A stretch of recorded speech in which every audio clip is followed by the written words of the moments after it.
everybody, I'm your host Coil Pack. Today we're going to be doing a review on the Pittsburgh Pro 1/2-inch swivel head ratchet. So I've had this ratchet for roughly about 5 months now, and I use it just about every single day at work, and it's been a good little reliable go-getter.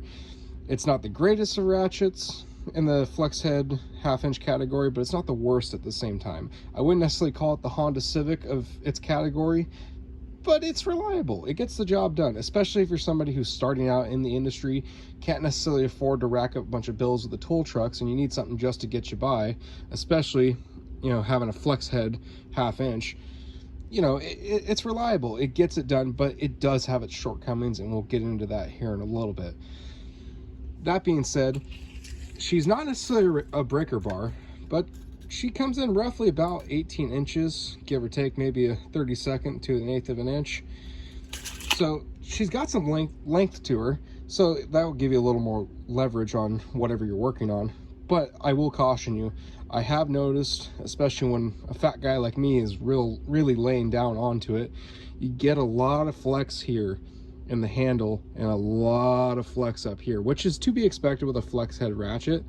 But it's been a few times where I really thought that this ratchet was going to meet its maker.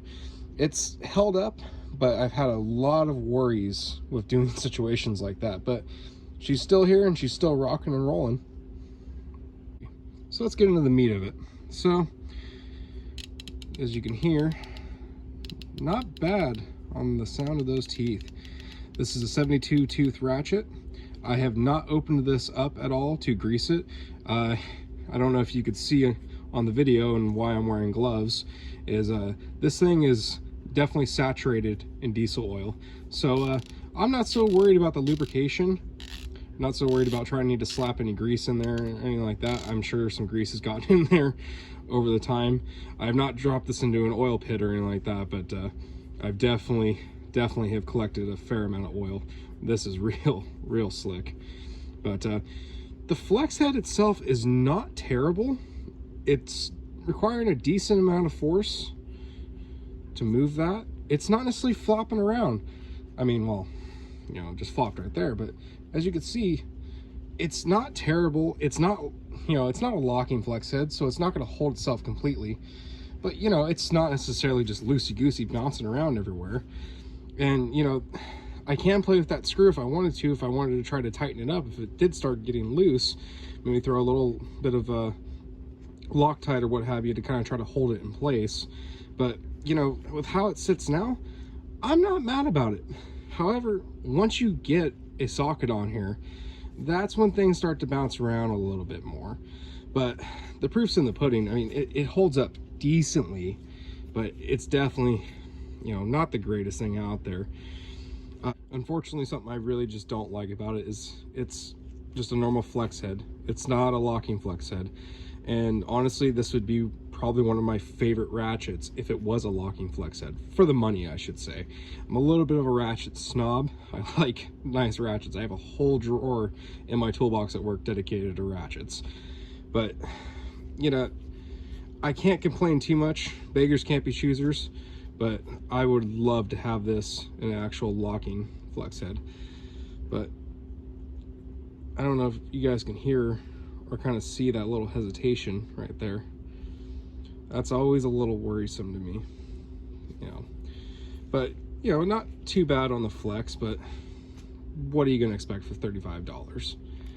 The locking mechanism, real easy to work. Granted, I probably oiled the heck out of that unintentionally.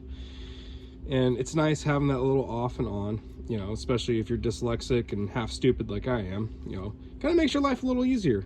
You know, old Peg once said, life's pretty difficult when you're dumb. And, you know, those are definitely words to live by, at least in my book. So the locking mechanism, not bad. And, you know, does its job, holds it in place as it should. You know, real basic, real simple. So getting into the fit and finish of this ratchet, it's not terrible. The chrome is a little beat after 5 months of service. I'm not gonna lie, I have used this ratchet as a hammer a couple times in a pinch, but as far as I'm concerned, anything can be a hammer as long as you are trying hard enough. But you know, she's held up decently. I don't really worry about looks so much. I'm more of a function over form kind of person, especially when it comes to my tools. But yeah, I guess you could say it's fair, especially for a Harbor Freight product. But not so bad.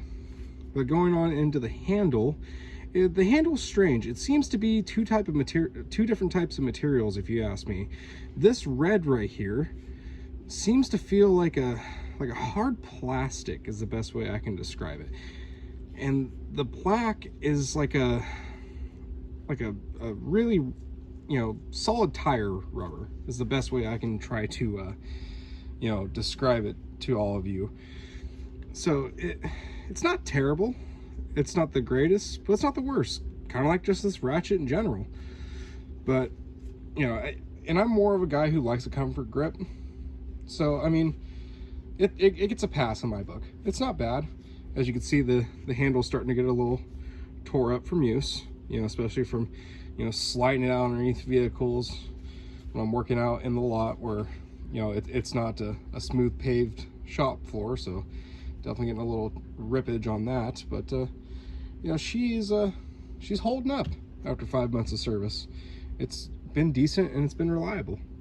But however, I can go into a 20-minute diatribe on just how this is such a great Ratchet, but it's really not. It's decent, it gets the job done, but I am going to be upgrading in the future and basically making this Ratchet for myself obsolete, and I'll probably bring it back here to home, and it's going to probably live inside my toolbox here and be used here, or I might even give it to one of our other newer techs that come into the shop and, you know, set them up, especially if they don't really have much for tools to start out with.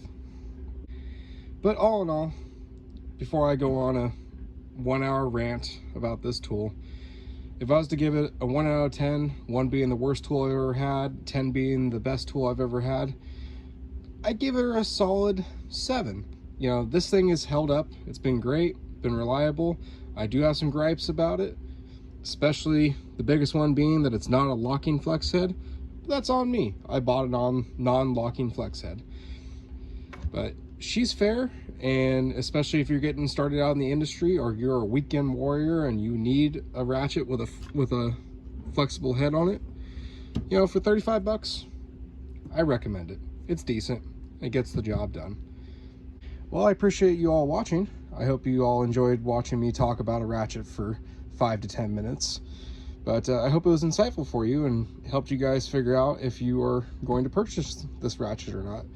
I hope you really enjoyed the video, and please consider checking out my other tool review videos if you want, as well as I have videos on my Drift Miata build series, my Toyota MR2 SW20 build series, and other automotive content that I try to film, you know, here and there.